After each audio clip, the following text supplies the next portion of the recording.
Good morning, girls. We are study BSc third year, paper third, unit third, day 6.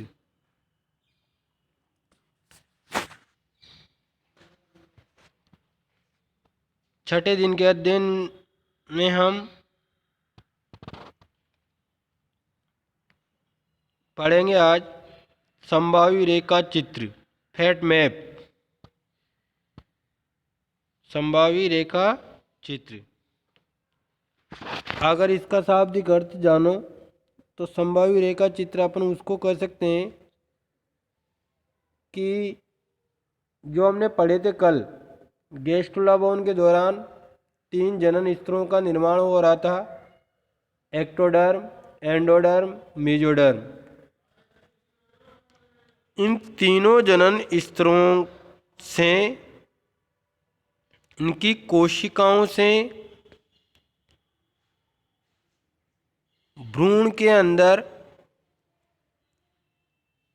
किसी जीव के भावी शरीर के निर्माण के कौन से अंग किस प्रकार से बनेंगे, इसकी संभावनाओं को व्यक्त करना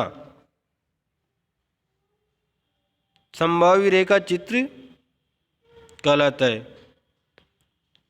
जो एक्टोडर्म, मेसोडर्म, एंडोडर्म थे, उनकी कोशिकाओं से इस संभावना व्यक्त करना कि किससे हाथ बनेगा, कि किससे नाक बनेगा, कि किससे हार्ट बनेगा, कि किससे लंग्स बनेंगे, किससे लीवर बनेगा। देखते हैं हम।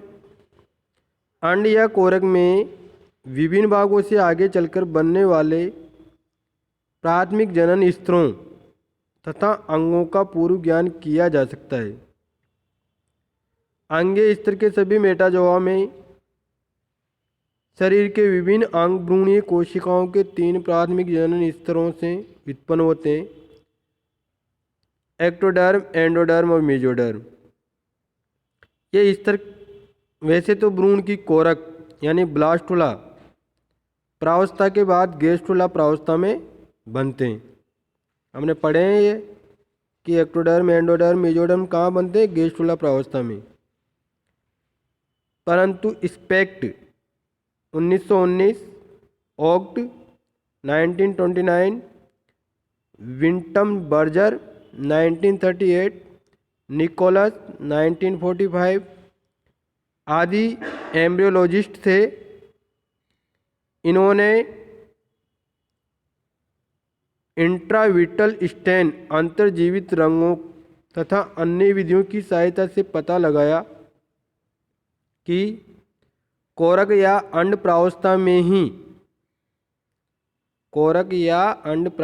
में ही विभिन्न भागों से आगे चलकर बनने वाले प्राथमिक जनन स्तरों तथा अंगों का पूर्व ज्ञान किया जा सकता है। ठीक है ना। अतः प्रारंभिक भ्रूण के संभावी क्षेत्रों के प्रदर्शन को संभावी रेखा चित्र कहा जाता है। इसकी स्पष्ट परिभाषा होगी, तुम आराम से 2-3 शब्द तुम्हें याद रखने। कोरक या अंड प्रावस्था में, ठीक है, और प्राथमिक जनन स्तर तथा अंगों का पूर्व ज्ञान।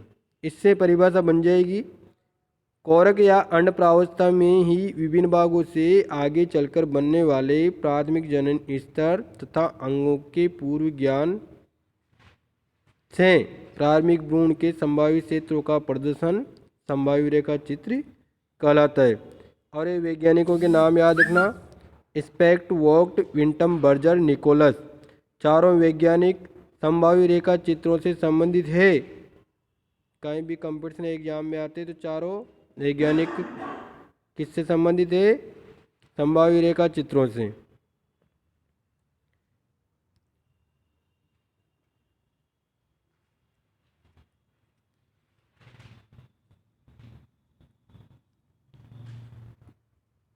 चले देखते हैं। सक्रिय मेंढक के कोरक का लगभग सारा गोलार्ध संभावी एक्टोडर्म बनाता है। मेंढक के लिए पढ़ते हैं अपन तो मेंढक का कोरक है उसका सारा गोलार्ध संभाव्य एक्टोडर्म का निर्माण करता है। इसका सबसे बाहरी स्तर मैंने तीर के निशान से बता भी रखा है, सारा गोलार्ध संभाव्य एक्टोडर्म बनाएगा। इसका सबसे बाहरी स्तर संभाव्य एपिडर्मिस का निर्माण कर रहा है।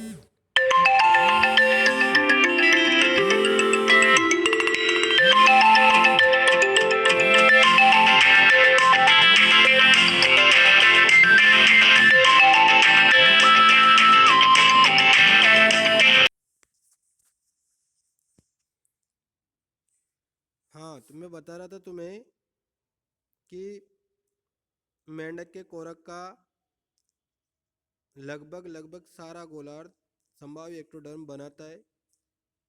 अब यहीं से शुरू करते हैं। इस संभाव्य एक्टोडर्म का सबसे बाहरी स्तर संभाव्य एपिडर्मिस का निर्माण करता है। एपिडर्मिस एक्टोडर्म के भी बाहर वाली परत होती है तथा कोरक गुहा की छत्र बनाने वाली भीतरी स्तर संभावित तंत्रिका प्लेट न्यूरल प्लेट का निर्माण करता है, जिससे आगे चलकर तंत्रिका निर्माण होता है। सबसे बाहरी स्तर एपिडर्मिस और छत्र बनाने वाली संभावित तंत्रिका प्लेट होती है जो आगे चलकर तंत्रिका निर्माण करती है। इसका अक्रिय गोलार्ध मुख्यतः संभाव्य एंडोडर्म का निर्माण करता है। ठीक है ना। सक्रिय गोलार्ध क्या था? संभाव्य एक्टोडर्म। अक्रिय गोलार्ध क्या है? संभावी एंडोडर्म। और बीच का भाग क्या था? उसी संभावी एक्टोडर्म का एक भाग से एपिडर्मिस थी, एक भाग से तंत्रिका प्लेट थी, जिससे तंत्रिका निर्माण होता है। अक्रिय गोलार्ध से एंडोडर्म का निर्माण होता है और दूसरा अर्धेंदु ग्रेक क्रेसेंट से संभावी मेजोडर्म व एंडोडर्म का कुछ भाग निर्मित होता है। इसका चौड़ा मध्य पृष्ठभाग संभावी नोटोकॉर्ड तथा संक्रिय पार्श्व भाग के ठीक पीछे दूसरा अर्धेंदु व छोटा व संकरा पट्टीनुमा भाग संभावी प्रीकोडल प्लेट का निर्माण करता है। ये संभावी अग्रांत होता है क्योंकि इसके सिरे का मध्य स्तर तथा ग्रसने एंडोडर्म होते हैं। दूसरा अर्धेंदु में पूर्ण मेजोडर्म व नोटोकॉर्ड तथा संभावी एंडोडर्म का कुछ अंश होता है, जिसे कॉर्डो मेजो एंडोडर्म कहा जाता है। मुर्गी में कोरक अवस्था में ब्लास्टोडर्म द्विस्तरीय होती है तथा अर्थात एपीब्लास्ट व हाइपोब्लास्ट से बनी होती है। ये दोनों ही विभिन्न अंगों के निर्माण में भाग लेती है। अतः मुर्गी के कोरक में विभिन्न क्षेत्र संभाव्य रेखा चित्र भागों में विभेदित किया जा सकता है।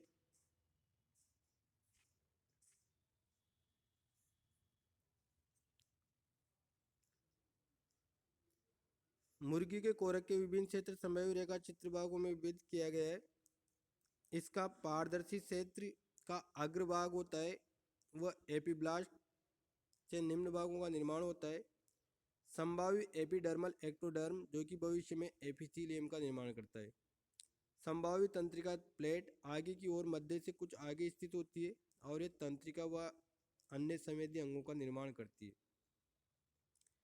संभाव्य नोटोकॉर्ड क्षेत्र मध्य रेखा पर स्थित होता है।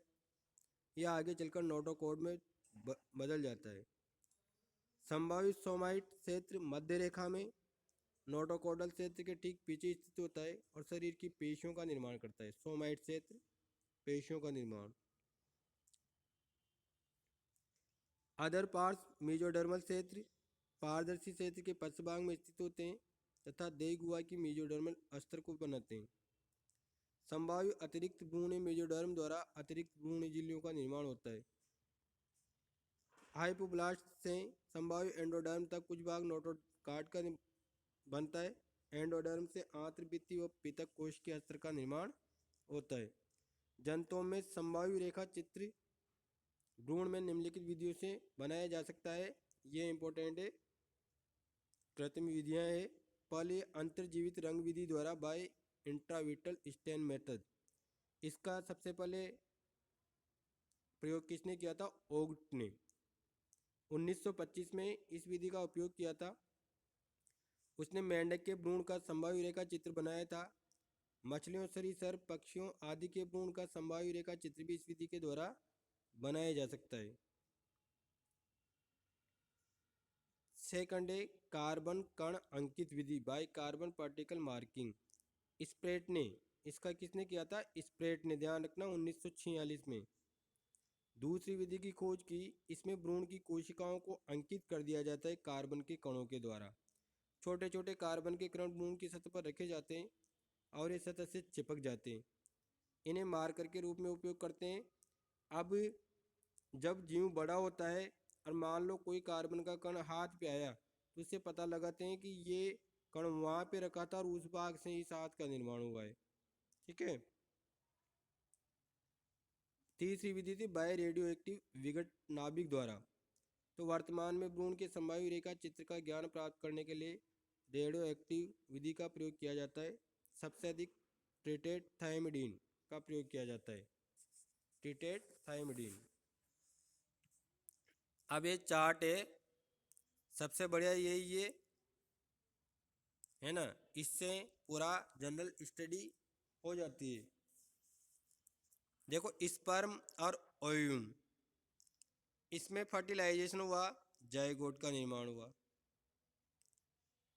जायगोट का क्लीवेज हुआ, विदलन हुआ, तो ब्लास्टोमेयर्स बनी। इसको हम ब्लास्टुलेशन भी कर सकते हैं और इससे ब्लास्टुला का निर्माण हुआ। ब्लास्टुला में गैस्टुलेशन के द्वारा गैस्टुला का निर्माण हुआ और गैस्टुला से तीन विधियां तीन जनन स्तरों का निर्माण हुआ, एक्टोडर्म, मेजोडर्म और एंडोडर्म। एक्टोडर्म से क्या क्या बना? सेंट्रल नर्वस सिस्टम, एपिडर्मिस और रिसेप्टर सेंस ऑर्गन। एक्टोडर्म से किसका निर्माण हुआ? Central nervous system, epidermis, receptor sense organ. और एंडोडर्म से किसका निर्माण हुआ? एंडोडर्म से निर्माण हुआ lining of respiratory system, lining of urinary bladder, most of digestive epithelium, lining of middle air, thyroid and thymus. Endoderm से श्वसन तंत्र के स्तर का निर्माण हुआ, मूत्राशय के स्तर का निर्माण हुआ, मुख्य पाचन तंत्र के एपिथीलियम का निर्माण हुआ, मध्य कान के स्तर का निर्माण हुआ और दो अंतःस्रावी ग्रंथियां थायराइड और थाइमस का निर्माण हुआ। मेजोडर्म से हम देखते हैं, मेजोडर्म से नोटोकार्ड, मेजेनकाइम और सोमाइट, इनका निर्माण हुआ। नोटोकार्ड से वर्टिब्रल कॉलम बना और सोमाइट से मसल्स, एक्सक्रेटरी सिस्टम जैसे अंगों का निर्माण हुआ।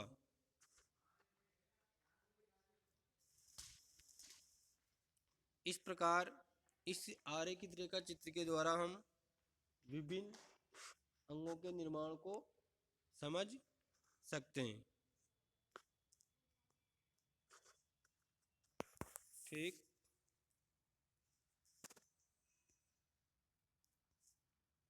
और इस प्रकार ये अपनी थर्ड यूनिट भी कंप्लीट होती है। थैंक